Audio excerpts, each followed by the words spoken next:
Most people are familiar with the phrase, where there's smoke, there's fire. I prefer the way the DeNiro character said it in Ronin. If there is any doubt, there is no doubt. This is exactly how I went about selecting a blockchain ecosystem to follow years ago. I looked at all the contenders in the Gen 3 race and asked myself if I had any doubts about the first principles underpinning the roadmaps or about the teams behind the projects. In some cases, I disagreed with concepts and direction. In other cases, I saw subtle hints, very subtle hints, of manipulation, misdirection, and even straight up deception. It turns out a lot of these ecosystems haven't changed in all these years. Ready? Let's go.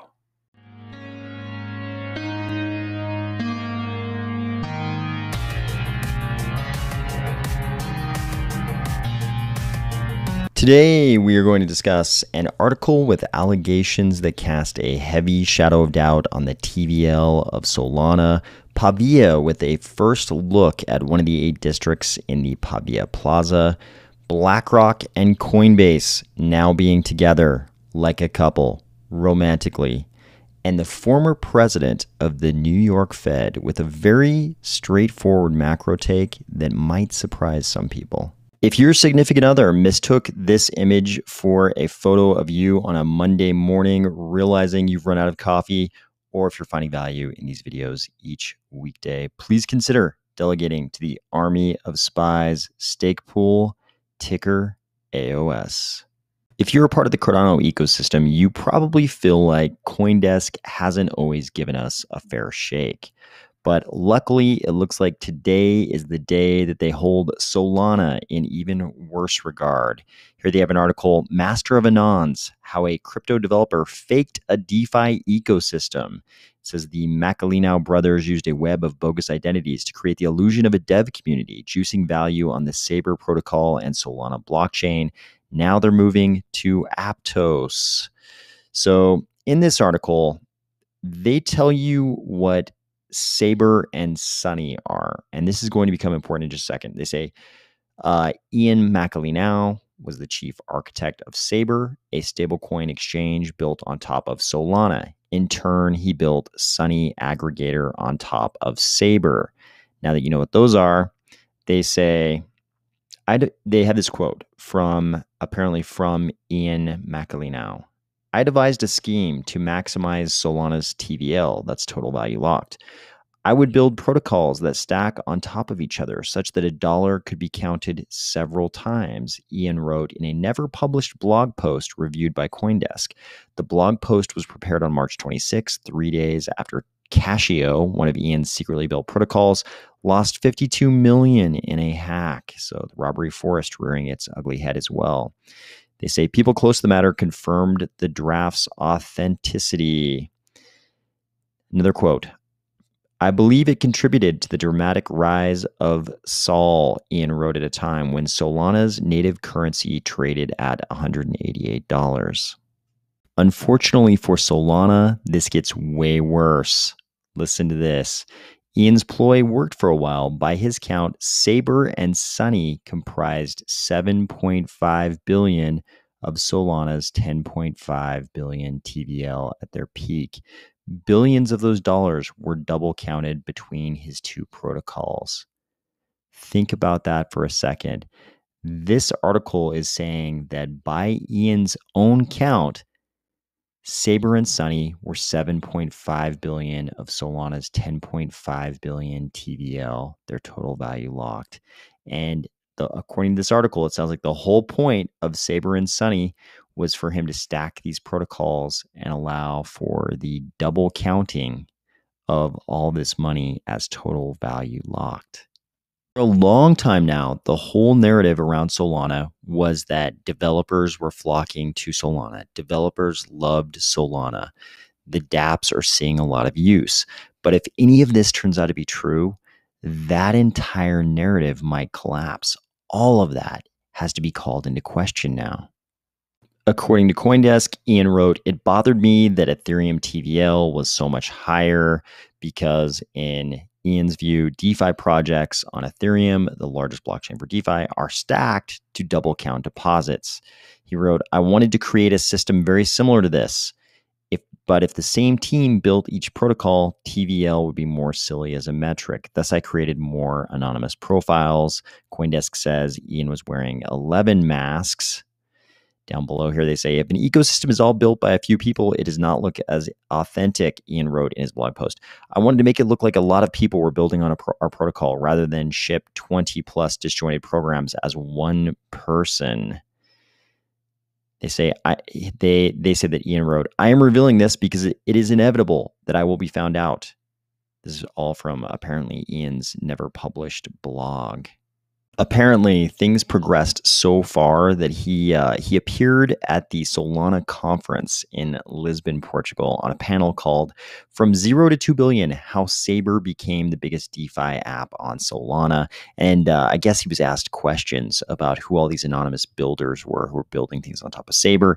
He said, "We brought in some friends to basically build on top of Saber and just grow out the ecosystem, but that person also has like a lot of friends that they know."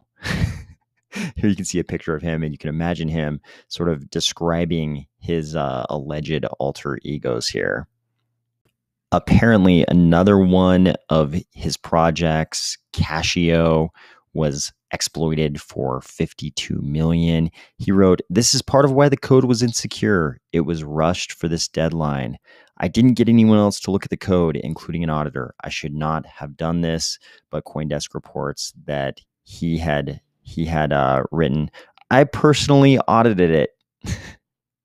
If you believe that the road to hell is often paved with good intentions, then you might be interested to know that he wrote, "It was always the goal to eventually have real people building projects." But CoinDesk tells us that the Macalinao brothers are casting off from Solana to Aptos, porting Saber with them. Many Solana developers are in tow, a venture capital source said. The Macalinaos are betting on it. They helm a VC that's anchored in Aptos, three sources said. Their VC is called Protagonist. I'm not so sure if the users who lost the 52 million would ever cast this person as the protagonist in any retelling of the story. But he says, the main Sunny dev got burned out after losing most of their savings from the Casio hack, Ian said on July 16. He said he would encourage this disenchanted dev to rebuild Sunny and Move, a coding language Ian says is safer than Solana's Rust. You'll remember that Move is the language in Aptos. Move, a coding language Ian says is safer than Solana's Rust for building multi-million-dollar protocols. 1 week later, Ian said the Sunny dev felt rejuvenated after giving Move a go. Feels like early Solana all over again.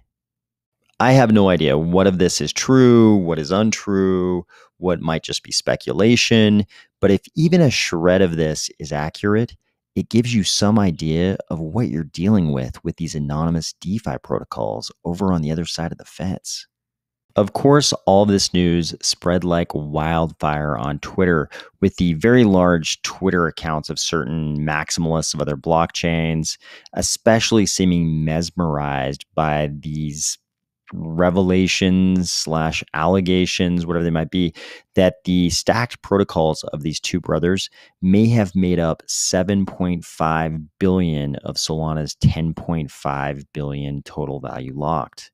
My personal hope is that all of this seriously makes people reevaluate whether or not total value locked, TVL, is really that useful a metric, or if it's just a vanity metric that doesn't really tell you that much at all about the use of our various blockchains. Over here in Cardano, it's business as usual with clear weather and blue skies, real people building real projects. Pavia says, we are proud to show you the first of 8 distinct central Pavia Plaza sections. Please ensure you view in HD and watch all the way to the end. In addition, we will show you a longer fly-through next week. Please note this Plaza section is about 85% complete, and they have this nice little image here. You can see this octopus is giving you a pretty direct hint that this Plaza section may be a Japan themed section. Coming over here to the video, we do immediately find some blossoming cherry trees and a whole bunch of other things to let you know that this section is probably Japan themed. I think I like this decision. After all, Pavia is named after a real place in Italy. Why not have the different sections of the Pavia Plaza named after other real parts of the world? I think it'd be pretty entertaining if every single section of the Pavia Plaza was like a little miniature digital virtual world trip into a different part of the world. I think that would add um, an interesting element to a little stroll throughout the Pavia Plaza. I can only imagine what a North America themed section would look like. I'm guessing maybe like monster trucks and assault rifles and cheeseburgers. Actually, the cheeseburger part of that sounds pretty good. Maybe I'm down for that. If you are a part of that portion of the crypto community who finds Coinbase to be a tiny bit sinister, then you'll probably love this next news item.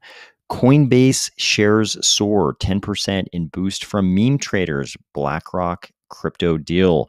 That's right. Coinbase and BlackRock are now in a romantic relationship where together they will bring crypto exposure to BlackRock's institutional clients. You're probably aware that BlackRock is the largest asset manager in the world with more than 8 trillion under management. And they say our institutional clients are increasingly interested in gaining exposure to digital asset markets and are focused on how to efficiently manage the operational life cycle of these assets. The partnership will allow them to manage their Bitcoin exposures directly in their existing portfolio management and trading workflows. This, of course, led to the Coinbase ticker symbol becoming one of the most mentioned names in the Wall Street Bets subreddit, topping even GameStop. If you were curious how Nomad was going to try to get some of the assets back, here's the latest update from them. Nomad is announcing an up to 10% bounty to Nomad Bridge hackers, where Nomad will consider any party who returns at least 90% of the total funds they hack to be a white hat. Nomad will not pursue legal actions against white hats. Funds must be returned to this address. Please be wary of impersonators. Nomad is continuing to work with the community, law enforcement, and blockchain analysis firms to ensure all funds are returned. I always wonder what percentage of the people who come out as white hats and return funds are actually really white hats, or if they're people who just kind of used the exploit, got the funds, and then decided later they were too scared. Their appetite for risk isn't high enough for this kind of legal risk, and they suddenly decide to become white hats. Finally, if you're one of those people who absolutely refuses to believe there's any chance that we're already in a recession or that we're headed toward one, some pretty straightforward news dropped today that should at least convince you that some people disagree with you. This is an article called Ex-Fed Insider: A full-blown recession is almost certainly coming. And the ex-Fed insider they are citing is Bill Dudley, former president of the New York Federal Reserve. He says, almost certainly there will be a full-blown recession. If we're not in one yet, I think we will be in the next 12 months. So he's saying that the Fed got started too slowly. The Powell-led Fed raised interest rates last week by three-quarters of a percentage point at its second consecutive meeting. Dudley said the challenge for the Fed is due in part to its own poor forecasting. The central bank didn't begin to raise interest rates until inflation was already very high. They got going really slowly, Dudley said. They're late, and that means they have to do more, and that increases the risk of recession. I think a recession is highly likely, and I'll be that's two verys, very surprised if they avoid a recession. Dudley cautioned that continued high inflation means the Fed may not be able to swiftly come to the rescue. He means in the case that we are in a recession, they may not be able to swiftly come to the rescue with interest rate cuts aimed at curtailing a downturn. It could last longer because it may be that the Fed can't ease off the brakes too quickly. These are not the words of a man who believes we are about to experience a soft landing, or that if it's not a soft landing, that it will be over quickly. These are the words of a man who thinks we may be in a bit of trouble here. I hope you are getting ready to have a very fun weekend. It's still summer. I hope you've got fun summer things going on and that they're outside. Have a great weekend, and I will talk to you soon.